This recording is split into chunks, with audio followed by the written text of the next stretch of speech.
matoni mingi na kolo ya nzambe biso wa pesio na ngai pe mabomo ipote pona mokolo Lelo Oyo a pesio na ngai makasi ya ko pousse la présence na ye pote sana message ya ko se alléluia pete ko yana ka tosika nzamba ponio ko mona mokolo Lelo Oyo ezali bolona ya nzambe esengele ko kupsa ye ko sonti matoni na maso sa biso na ngoto zo telema pototanga malwa nzambe totelemi pototanga malwa nzambe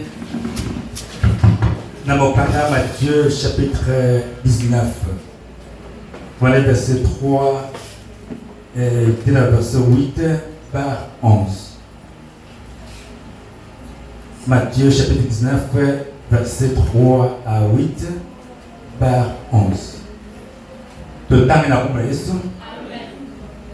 Bafarisayo mususu baye epa Yesu pe babandi komeka ye batuni ye mibeko na biso epesaka nzela na mobali epo aboya mwasi na ye atanda likambo nyonso.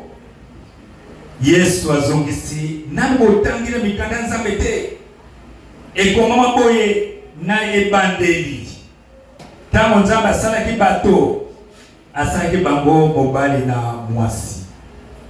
Bongo alobi yango wana mobali atikaka tata na ye na mama na ye asanganaka na mwasi na ye po bango mibale bakoma moto moko. Boye bazali lisusu mibale te kasi bakomi se moto moko. Oyo nzambe asangisi moto akabo bango te. Bafariseo bazongisi ndenge nini wana Moïse apesaka nzela boye mobali akokoboya mwasi na ye kasi boso akoma mokanda ya kokoka libala. Yesu alobi na bango Moïse apesaki bino nzela ya koboya basi po boleki mituma kasi banda na ebandeli ezaki bongo te. Yesu azongisi bango boye bato nyonso bakokondima mateya oyo te kaka ba oyo nzambe apesi nguya ya kondima yango. Tobetele wana maboko.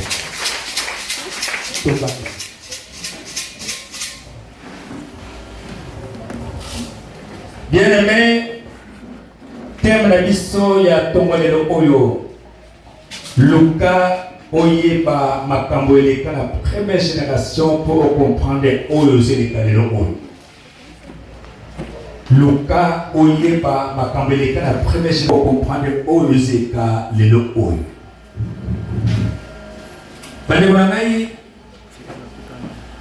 Zambe tango asali mutu totange katika stika nzamba asali ba mwasi na mbali. Kuna tumona ki makambo kweki donc makambo pele sana wana première génération nzambe moyenne bila mwana ba prophète ye ezati mais après ça les tailles nous sauter les la première génération pour epesaka kanga epesaka minangongwa oyo yango de on nzambe lokola komina na suka comme la suka mukili o nyosi bongo mesele akrefele yango pote bato na ye libota bana nzambe baza akansenye na o nyoso mabe na malamu sala première génération pote moto azwa réseauté liboso na mkola jugement. Alléluia. Awa ta Yesu Masia a son reconnaître o les gars la première génération na tana ye bato ko tuna mutuna. Est-ce que mibeko na biso ezoko peki ezoko permettre pesa nzela na bali abo ya mwasi mba Mungu répondre na ibande. Alléluia. Amen. Mweza na Mungu ezati po nzambe asala mwasi mbali asangisa bango po ete baza na se moto moko moya ile abakisi o nzambe asangisi moto moya kabulongo. Mais quand vous souffrez au monde, Yesu Masia a zotalisa et parce que otana mikalete donc nzambe soka sa pesi mbekwana donc ya kopesa mukanda kumolebala ezaki Moïse te mutapesa nabo ezaki bino mokoseka ezali mituma kasani ezali na mabena bino ezali na kulula na bino ezali na kulula makambo beza na bino yango de pesa kinzela na Moïse akoma mobeko wana misilo mayo te pa Moïse ezali mituma kasani awa medeko ngai makambo zeka première génération to moni peka awo sika Nzambe azotalisa na tomba Jacob makambo Eleka la première génération alubi mabe Eleka bele tala sikoyo kuna première génération Nzambe tanga sali moto na jardin de alina kotika moto liberté que liberté moto asana lo atie mobeko nakati boko lia biloko nyonso oyo na jardin mais oyo mbuma oyo ya kukata na jardin mwa yango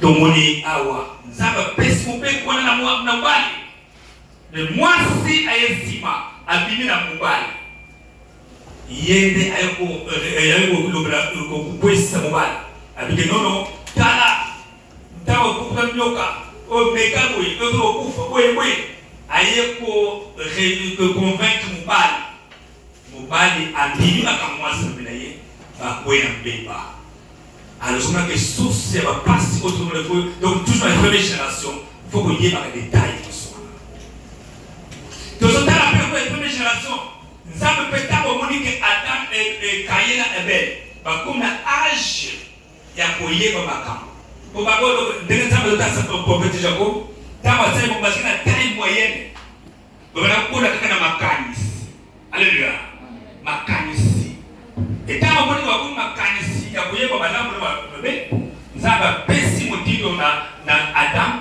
atalisa wana ibali oyo Adam na Caïn na Abel le lengi ya kutubela Nzambe mbeka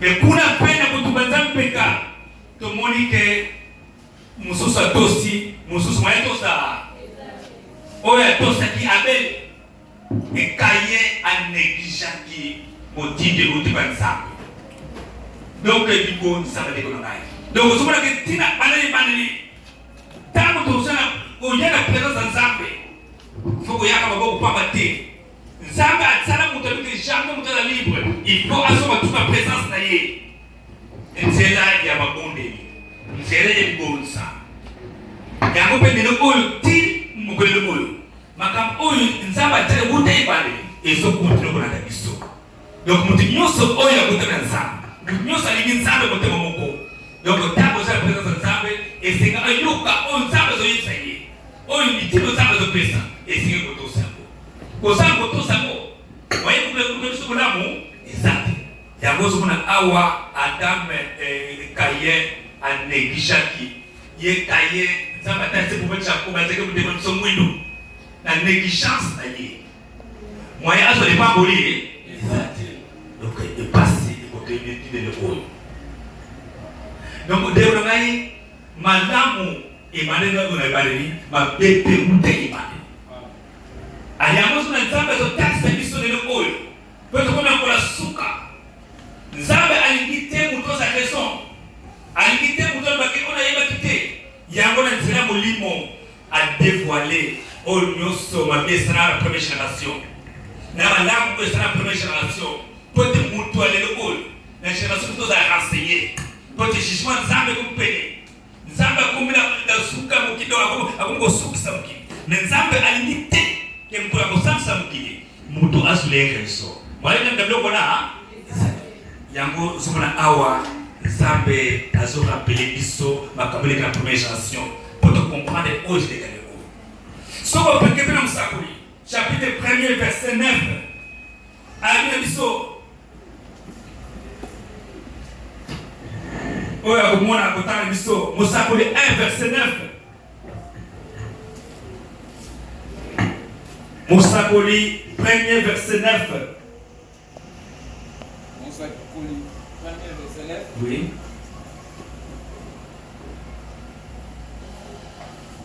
mosakoli 1 verset 9 tagina komona Yesu amen Makambo Oyo Eleka kala yango wana ekozala lisusu. Makambo Oyo esalama kala yango wana ekosala masusu. Na mokili likambo ya sika ezali te. Tina 10. Soki balobi tala likambo ya sika yeba ete likambo yango esi esalama kala. Tango biso tobotami nanu te. Tobete lo wana moko.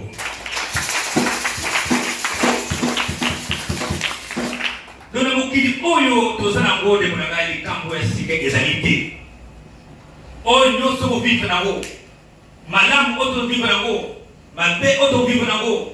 Donc uta ebandeli ebandaka. Alors nzamba mbike kama sika ezali te. Oyo kaka elekaka yango pe Ezoleka Lelo Oyo Ezoleka Lelo Oyo yango pe kuya lobi. Même à tel oyo mutokono bakena moni kama sika. Na moni modele mo sika. Na moni kama mo sika. Na comme on est ça de sika. Au fond ta oyo mwana nzamba yo bakumami. Moyeza de kama sika kona yo ezate. De nyoso esisa. Mais est-ce qu'on tala pande kono ngai. Tozo kenela volem pale. Nzambe azo sala makambo sinaye. Nzambe azolo bakaka na sala prophète na ye. Batu nyonso bazande nga moko te. Ba prophète nyonso nzambe asala wana nguya moko te. Basali nyonso nzambe basa lolenge moko te. Yango zo na biso na mikanda oyo. Nzambe pesa toba Jacoba koma ya biso. Ami comparaison na nzambe. Moye nzambe ngado na. Oko comparer que Abraham aleka ki Isaac. Abraham aleka ki Jacob. Que Elie aleka ki Élisée. Comparaison biloko na nzambe. Moye za biloko na Isaac. Donc nzambe asala ka prophète moko moko. Selon ta mission na ye. Selon mission oya pesier. Na moment wana. Na libota na nzambe. Nzambe asale le lenge na ye. Le quoi paix nzambe akobolité. Pour la Hébreux 13 verset 8 depuis que Yesu passé à commodité. Il est resté le même hier, aujourd'hui éternellement. Lelo Oyo nzambe asolo bakaka lelo ona prophète na ye. Alléluia. Nzambe tindi basali na ye. Mais talas ko basali nyonso malaka ndenge moko ezati. Mutu na oyo nzambe tseka na ye. Na mission na ye. Na likambo na ye. Na mbuya na ye. Awa bale ngai tomoni so tanga na Nouveau Testament kuna Yesu Masia alobi tara makambo oyo kumami na mbeko oyo taka wana oyo te kumena zai eko kusali pona ngai mais moi ba ndi maye makambo oyo kuma eko kusali pona ngai alike par le pe awa otangi no Jonas otangi no we mais oyo aso le bino lelo ona mo oyo alike Jonas alike no mais moi la pointe maye zate les oyo nzamba tiki so prophète ya kuya alors ça na moment na kati alors comme biso mikala mais toujours na habitude ya bato oyo kundima mutu osma biso te oyo ko contrôler niveau mutu oyo ko siba moi tout maye zate ndio na kai makambo nzamba pesa prophète Jacob soki oyozo moye wa crocodile na kuti poko sega nzambe apeso posa utama faut pesa na posa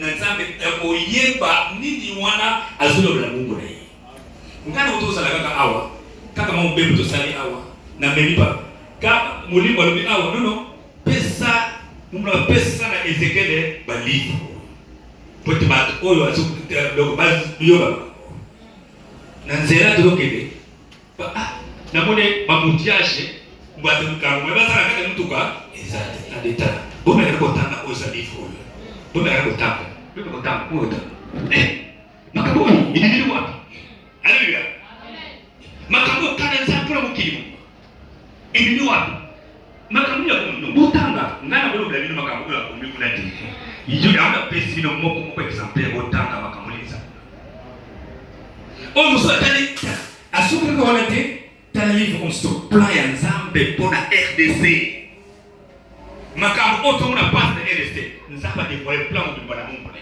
amen alléluia tala comme mona te nzamba anakisi commencement ndenge mokili ebandela daga bana mokili makambo Eleka première génération tala buku mnene yango bakile prophète oya bile susu amen alléluia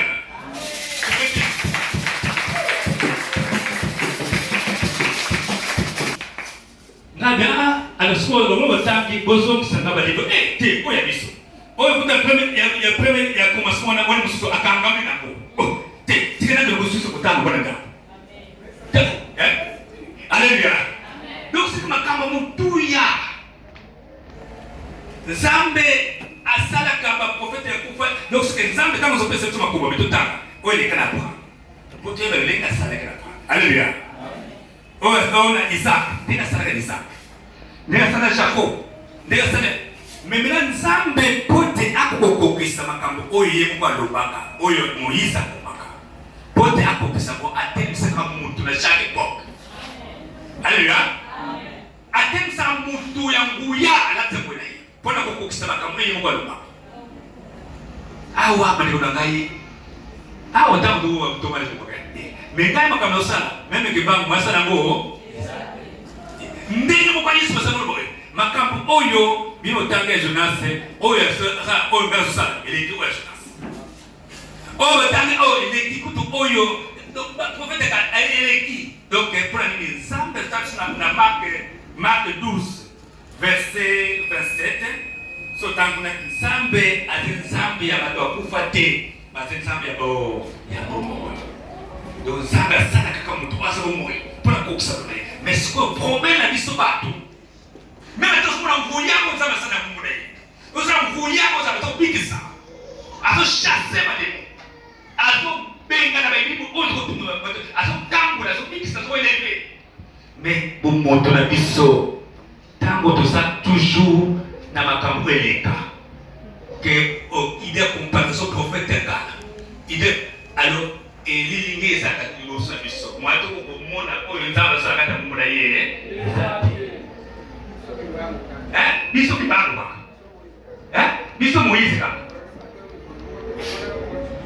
mukolo moko te ko mona so bato na bali maso alléluia basala mission na bango Nzambe aketira ba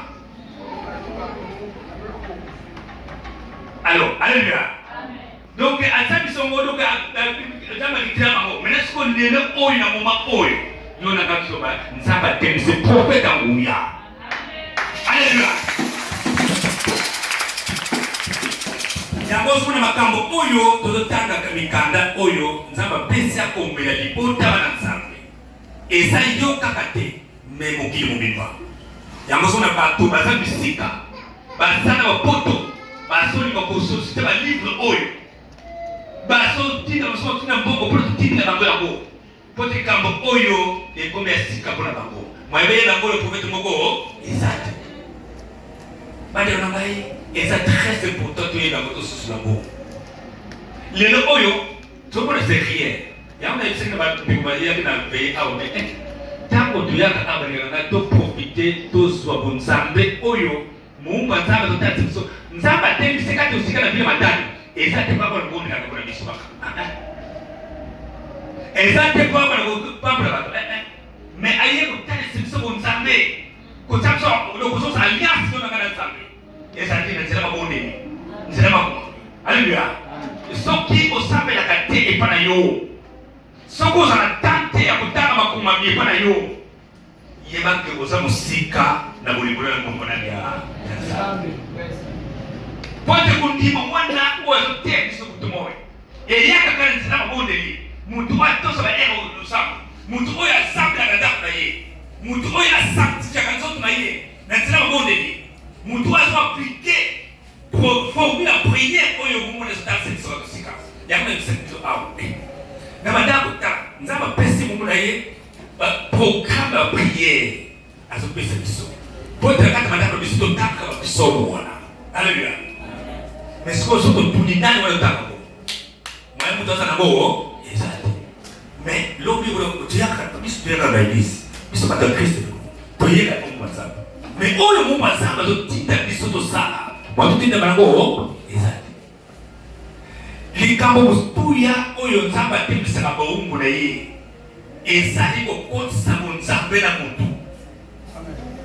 Yango de fonction première parce que Yesu atia beni awa longue maître pote enseignement na ye moye kokona na famille moko ezali et ba disciple ba tuni Yesu asia la kisa biso ndenge kobondela ndenge Jean Baptiste alakisaki baye kolina ye kuna prier notre Père et kubima car ndenge faut kosamba ka bongo yango pena kana Christ ba prophète ba bimi kaka formule wala Yesu asia yango ka besoin de l'eau ba toma Yesu asia ke atiko tikira mon kaka donc vie de prière à ba kotsa Lelo Oyo yango besoin ke Mungu azabe papa chako ndazo tasa biso leko usamba atasa biso leko kutana Bible soki yoto si bolango onzaba tsekati na ye bolango onzaba tole sikati na ye et vous avez partage pour yo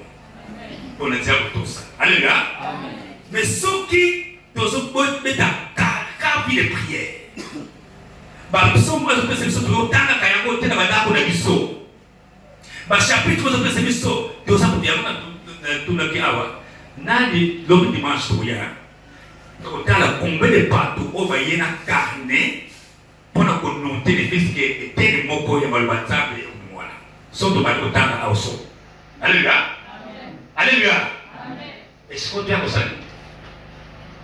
ozoa kuluka nini na présence nani ya Nzambe parce que mina mwalo o itangonde na David kuna na Psaume 119 abi Nzambe la Psaume 105 maloba Nzambe ezali mwinda liboso yo yango pe pour service ni nzela père ba Nzambe la kisanga ndeko kubomba mibeko na yo na Psaume 119 verset 11 kuneko bomba mbeko na pote na sala masumu liboso na yo Nzambe te na yo na ngai Bible distance total pe aube ba ondo ke ba patience ba ba pratique ba ndenge o ba yiti sa ngokuna so concis o sana ko chaque seconde o so lo ba ko sala ko yi ba to saka ba to so mo te mukolo ko sala ko te ko zo liboma ba so ki ba so sala batanga kwa buku na mambo wana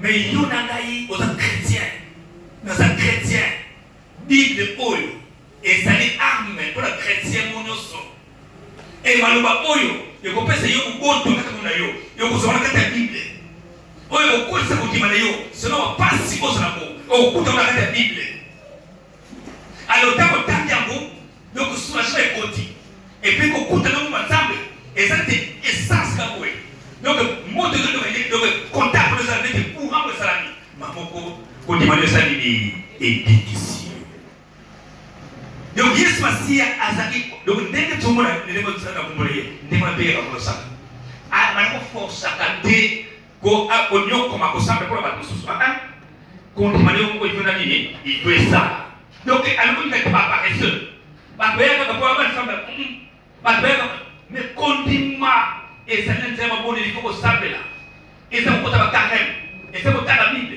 alors ça va pas bon alors on va taper bazuya ba de nous se présente ensemble la présence de Mathieu donc on nous sur à ça du travail on nous sur une personne qui bonne on a séglé comme là ça pour y la présence ensemble et Yesu Mathieu voyez vous là alors ndiko ndo ngai singeto landa Makambo Oyo yango ba awo ni kama sikana seta mweza na bo tango totaka koma Yesu Masia ya nikingana zale awa donc tango ba Christ avec nous donc même surtout mona molise qui est donc azak na le mona biso na moment ondo azak awa amen yo so ozo na ite mengana mona kai amen alléluia mais yo osavo ya te osavo sa polite mona kai na misala na ye yango ebe misala oyo ngana zo sala ile kuto témoignage ndani ya to mettre ona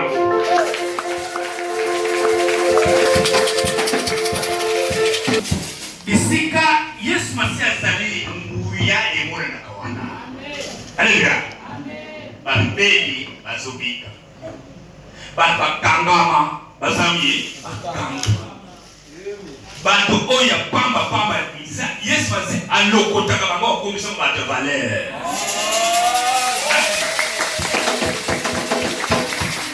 Tika batia point na vie na yo ke yo kotuma kobonga te. Yo tozala mutu te.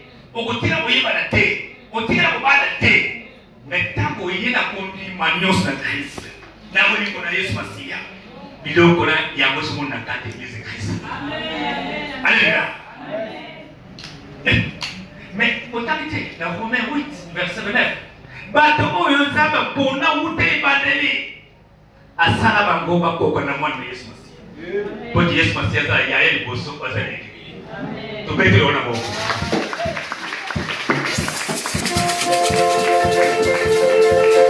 Tango oyena kundima, yango Christ asala alliance na Mungu na ye. Tango ni Yesu Masiya esika kulika Mungu wa Nzambe.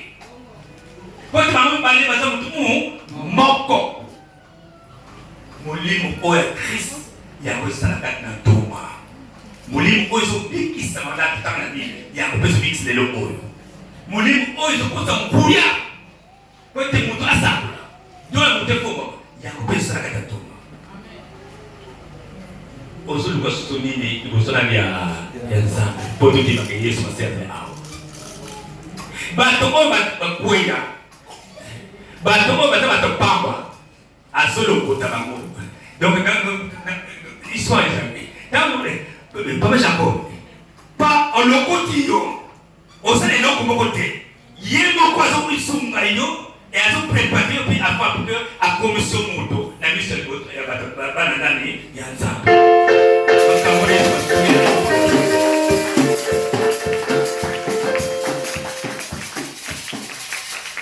Alors, il moi tout le babo exacté moi je l'accepte que Christ a ça quand on s'y camp. Bah donc on va s'appliquer la bonne santé, on va s'apposer à poser bonne santé. On va se tinda, et ça carré va se tinda. Et ça pour bien bien se tinda. Ko sana ensemble, bah sous la Mungu ensemble, na motema moko sans hypocrisie. Bon santé mo sali ni ezomataka. Et c'est très important, il y a de profiter dans le moment pour m'y coller le soya. Donc, puisque tu vas se passer. Nzambe apesi ta oyo ya kopanza makambo oyo pesi na utomba Jacob na mokili mungima. Alléluia. Ezobinaka. Soki yo na ngai tozozwa ya bote. Lobi omona tokosutuba. Bato bapaya baye na biloko baye pona bango bazali koso awa lobela ngano na yo na mpaya aye na makambo onyo sotoma koma kiwana ala balandi koso na wewe o aye na makambo onye za yo jana yeye ndio pote yo lokini mwana pati miza patike zala ezati me muto kumusika aye ko so kupela yi pote azala bossa le kambo ya. Alors, c'est pour tout profiter de moi. Alléluia. Et quand on se pour continuer, Nindele, tant que mon livre est kitaka, que non, mon livre est kiti, et personne chaque, dont il y a un mix à la mafuta, ou dont il y a pierre, kaka, il y a l'idée kaka, donc nous sommes là, deux bouteilles, Alabasari Oyo moko akumaki basangisa yango. Pour comprendre que vous êtes un moko. Mais biso race noire. Passe. Alléluia. Donc ce que suis moi qui suis moi ni wana ko so cramponné ka wana okansike osuki wana. Osuki c'est bon s'appeler sona.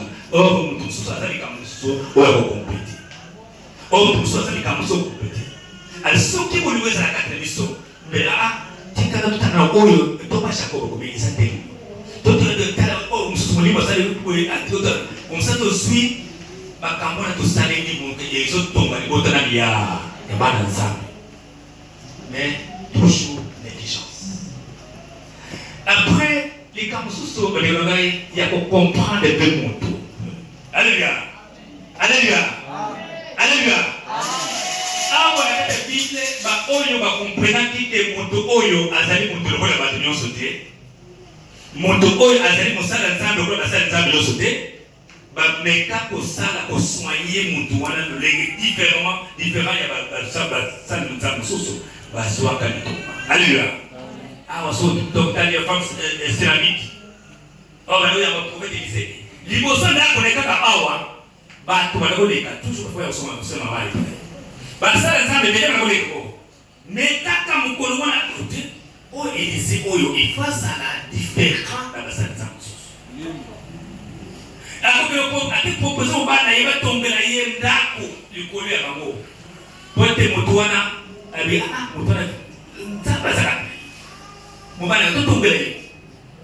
Après abendi moto ba comprendre ki abendi ye alingi ye pote accompagner moto wana anono atamboya wana sala demura ba sala mususu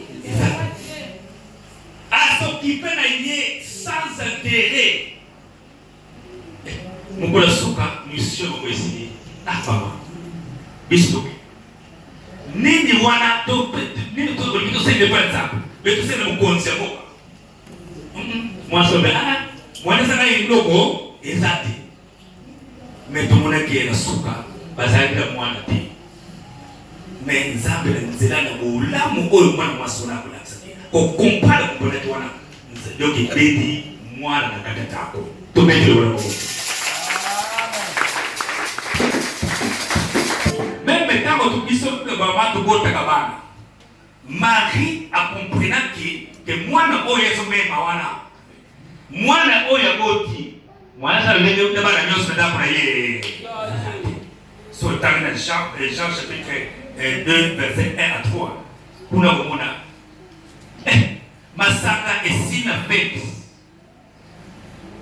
Yesu asiaje leo akomprendre mwana ye asana nguya ko sana makambo si masala isibe asana nguya ko bongola maye ko manene masa awa bina basal baye ko dai likambo nyonso akolobela bino bosana ko alléluia asante le masana pe esoma ke prophète alléluia peut-être ko comprendre mwana oyo mwana oyo asa différent na bana nyonso yango peso kosa biso al titre vivre kata bana nzambe biso te bako yango souvent ko toucher n'importe qui eza malamu te peut-être bato mosusu ndikanzela bato mwa jacob awa tozala mke awa bamosusu eza ba angelo bozomona muntu me kati na ye angelo mbalali ya nzambe mususu prophète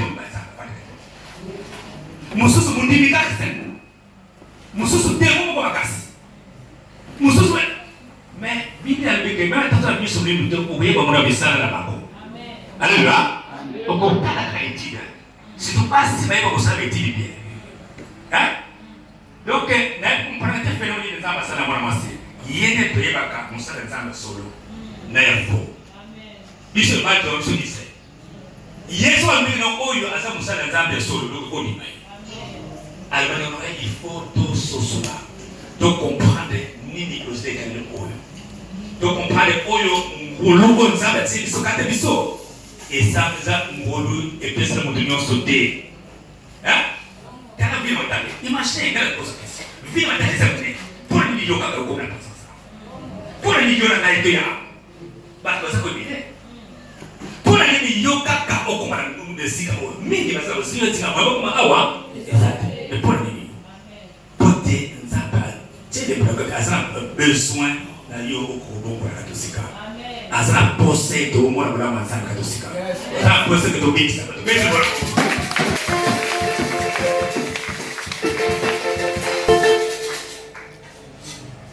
Alléluia.